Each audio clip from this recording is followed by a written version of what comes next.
shortly after our Hawaii trip together, so he didn't get my side of the story from a lot of what he said. So he did get some things wrong, which is what I wanted to clarify. So for starters, David got it pretty incorrect when he said that I was offered a severance pay or exit pay.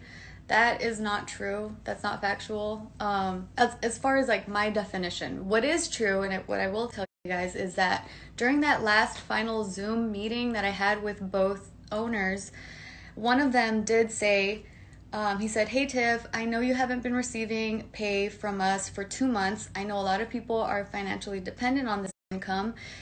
If you're financially struggling, as a friend, I can help you out." That to me doesn't sound like a company that's offering exit pay. I did not know at all that they were planning on giving me back pay at all. That was never mentioned. So I did decline that offer from one of the owners because to me it felt kind of condescending in a sense. Like it didn't sound like it was a company saying thank you for your years of service. It was more like, hey, are you struggling? Something else that David kept repeating was that we film 4 days a month, and he's not far off. It was 6 days a month, so we would film 3 days in a row and then skip a week and then another 3 days in a row. So that's about 6 days a month. And so he was saying that he gets paid for coming in 3 times between 3,000 to 3,500. Well, I could tell you what I was getting paid. Normally, I would find it really tacky to speak about pay, but I mean, David put it out there, so might as well let you guys know. I was getting paid $900 for a hosting day and $600 whenever I would just be cast.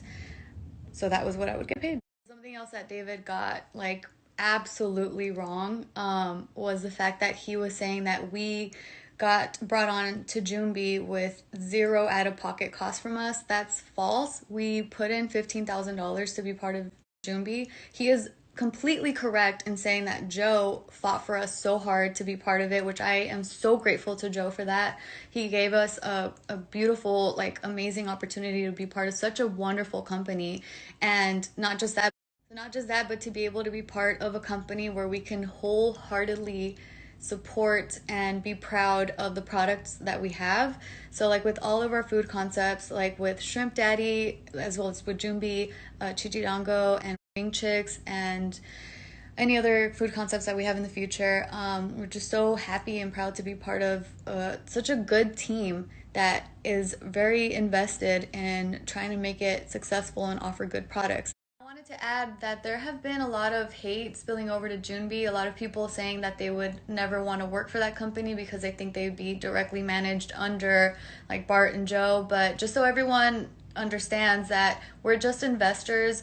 Joombi and all of our other food concepts, they are managed very, very well by a completely different set of people, a different group. They have their own management company that takes very good care of the employees. So I just wanted to make sure that that's separated. So yeah, I guess like if David had contacted me, maybe he wouldn't have gotten these things so wrong. But something else that he had mentioned and that I agreed with is him saying that he thinks I misspoke by saying that like they iced me out for 2 months with no communication for 2 months. I did say it in my video, I took 3 weeks to myself, but I wasn't in Mexico for 3 weeks. I was only in Mexico for 4 days, which I had mentioned in my get ready with me video. The reason why I took so much time to myself was because that conversation with that owner, it had gotten so ugly so fast that and then, like I said, I was going through my own medical issues, which I'll talk about in a video soon. And I just didn't know how to approach a situation with the boss who's supposed to be a friend too. So the part that I do agree with David was the fact that I misspoke in terms of clumping up 2 whole months. Because it was 3 weeks on my own, not communicating. But the thing is, when I was in Dallas, that was for me to be there for Joombi. It wasn't like purely personal reasons, like he mentioned in his podcast. But also, I had offered to have that Zoom meeting with those two owners in Dallas, and they decided to push it a whole other week later. So that wasn't my doing there. That was still a complete lack of communication on their end.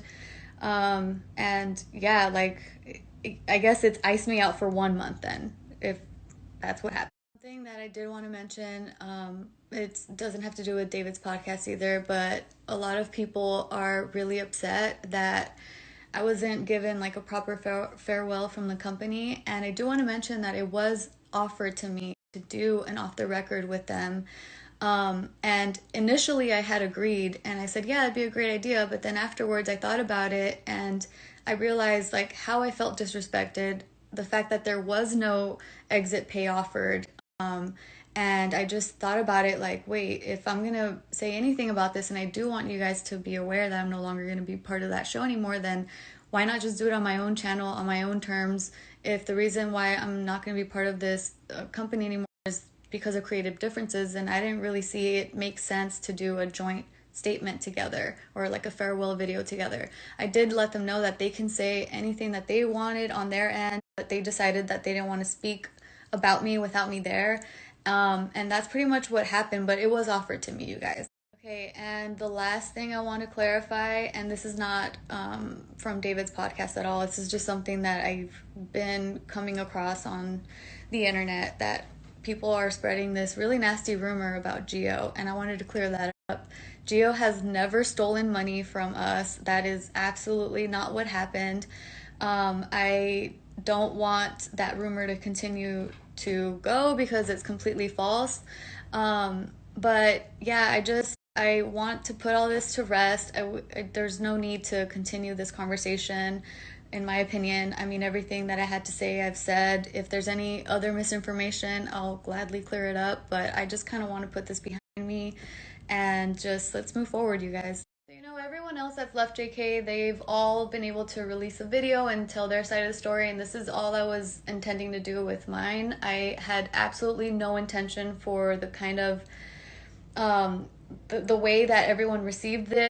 I absolutely don't want this company to fail at all. Like, I still have my friends that work there. Like, two of my very closest friends are still there, like Steve and Jess. And, like the editors, I have so much love for them, and the cast. Like, I absolutely love that company wholeheartedly. And so I just don't want to see that company fail at all. So if you guys can just please just put this to rest, let's move on. And that's it.